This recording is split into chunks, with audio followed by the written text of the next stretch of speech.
দিল্লিতে ভয়াবহ গাড়ি বিস্ফোরণের তদন্তে এবার উঠে আসছে চাঞ্চল্যকর তথ্য। পুলিশ কয়েক হাজার সিসিটিভি ফুটেজ বিশ্লেষণ করেছে, যেখানে ধরা পড়েছে হামলাকারীর নানা কর্মকাণ্ড।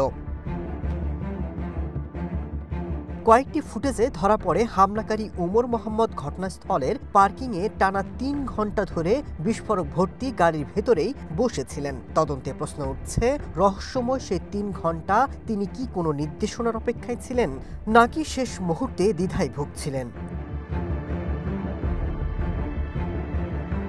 তদন্তকারী সূত্রে জানা গেছে, উমরের মূল পরিকল্পনা ছিল লালকেল্লার পার্কিং এলাকায় বোমা বিস্ফোরণ ঘটানো, কিন্তু তার সহযোগীদের গ্রেপ্তার এবং প্রায় ২,৯০০ কেজি বিস্ফোরক উদ্ধারের ঘটনায় খানিকটা ঘাবড়ে যান ওই হামলাকারী। তিনি বিকেল ৩টা ১৯ মিনিটে পার্কিংয়ে ঢোকেন, কিন্তু সেখানে লোক সমাগম না থাকায় ৩ ঘন্টা অপেক্ষা করেন। অবশেষে সন্ধ্যা ৬টা ২৮ মিনিটে পার্কিং ছেড়ে নেতাজি সুভাষ মর্গে গাড়ি নিয়ে বের হন, যা লালকেল্লা এবং চাঁদনি চককে ঘিরে ছিল। কিছুক্ষণের মধ্যে লালকেল্লা মেট্রো স্টেশনের কাছে ভয়াবহ বিস্ফোরণ ঘটে।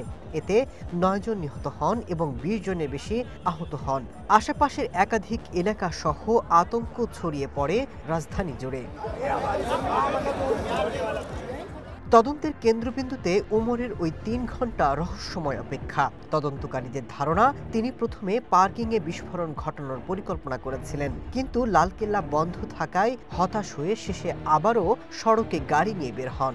আর সেই অবস্থায় চলন্ত গাড়িতেই বিস্ফোরণ ঘটে। গোয়েন্দা সংস্থার একাধিক সূত্র জানিয়েছে, এটি পরিকল্পিত আত্মঘাতী হামলা ছিল না, বরং পরিস্থিতি সামলাতে না পেরে আতঙ্কে বিস্ফোরণ ঘটানো হয়। Masud Rana, one international desk.